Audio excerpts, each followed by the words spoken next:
Monsieur, bonjour, bienvenue sur Viticulteur Market et Champ TV pour les Chroniques Vigneronnes. Je suis aujourd'hui à côté du Pape Urbain II à Châtillon-sur-Marne et nous allons rencontrer Philippe et Fred Hazard pour le champagne Paul Hazard. Venez, je vous emmène.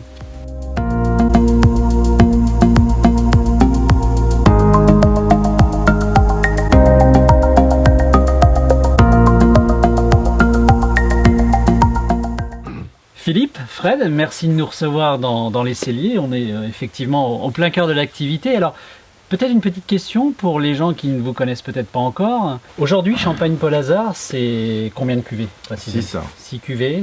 Quelles sont-elles? Alors, on a la tradition, Oui. donc assemblage des 3 cépages. Oui.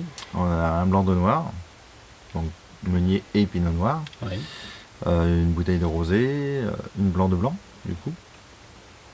Et une brut zéro où il n'y a pas du tout de sucre rajouté.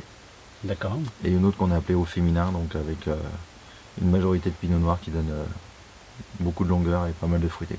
Qu'est-ce qui vous a poussé tous les deux finalement à vous rapprocher puis à commercialiser du champagne? C'était la continuité d'une histoire agricole Oui. qui a tourné vers le viticole et puis aller vers le produit fini. Oui. Voilà, faire notre propre produit et faire nos propres bulles. D'accord. J'ai vu qu'il y avait une danseuse sur l'étiquette. Qu'est-ce que ça signifie?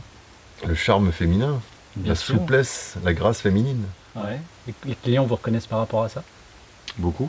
Ouais. Ouais. Vous pensez que c'est important en termes de commercialisation d'avoir finalement quelque part un symbole, une identité sur laquelle finalement on peut jouer, on va vous reconnaître? Si on ne se rappelle pas du nom, on se rappelle de la danseuse en tout cas. Champagne, vous faites beaucoup de salons, je crois. Qu'est-ce qui vous pousse justement à faire ces salons? Aller au contact des gens, Ouais. leur expliquer notre savoir-faire et leur dire d'où on vient, notre histoire véritable. Ouais. Il y a un deuxième projet qui commence à poindre, c'est celui aussi qui est lié à l'œnotourisme. Parlez-nous peut-être un petit peu de votre projet. C'est être sur place, faire venir les gens à nous et là on peut les emmener dans quelque chose de beaucoup plus factuel. Ils vont aller toucher du doigt tout ce qu'on fait, tout ce qu'on met en place, l'histoire, celle d'où on vient avec toutes ses particularités, hein, l'environnement, Oui. avec notre célèbre Urbain II, Oui. Jean de La Fontaine qui était ici dans cette même ferme. Il venait à Châtillon pour se reposer et pour s'inspirer, de par les lieux, de par cette ferme qui s'appelle la ferme des Tuiliers, puisque c'est ici qu'on faisait les tuiles du village à l'époque du château, à l'époque du village et des remparts. Et c'est ici qu'il a écrit quelques fables, en l'occurrence Le coche et la mouche. D'accord. Le gîte, parlons-en, c'est combien de personnes et quelles activités finalement vont être proposées au travers de ce gîte? Les activités œnotouristiques, justement, visite de tout l'environnement. Oui.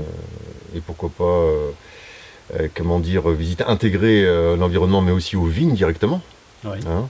Pour combien de personnes? Alors, le gîte, ça va 8 être personnes au 8 total. personnes, Ouais, ouais. d'accord. 4 couples, on va Ouais. dire ça comme ça. Ouais. Avec une proximité à la restauration, proximité au cyclotourisme, D'accord. proximité aux marches, voilà, tous les sentiers, tous les environnements, tous les endroits de visite, voilà, on va dire ça comme ça. Alors un soin particulier aussi est attaché en tout cas aux capsules, hein. Je crois que vous sortez, j'allais dire une série de capsules qui est assez limitée dans tous les cas. Il y a un réel marché pour ce genre peut-être de collectionneurs des placomusophiles, comme on les appelle. Réel marché, puisqu'on a nos capsules en fonction de nos cuvées. Oui. Et des séries limitées qui seront faites avec des capsules améliorées, on va dire. Voilà. Oui. Et c'est vraiment pour satisfaire les placomusophiles qui sont des vrais amateurs aussi. Amateurs de plaques, mais amateurs de champagne, bien sûr. Bien sûr que oui. Tout en restant dans la qualité. Voilà. Forcément. Philippe, Fred, merci beaucoup en tout cas pour votre accueil et pour ce moment de vraie convivialité en tout cas. Et puis à très bientôt sur Viticulteur Market et sur Champ TV pour de nouvelles chroniques vigneronnes.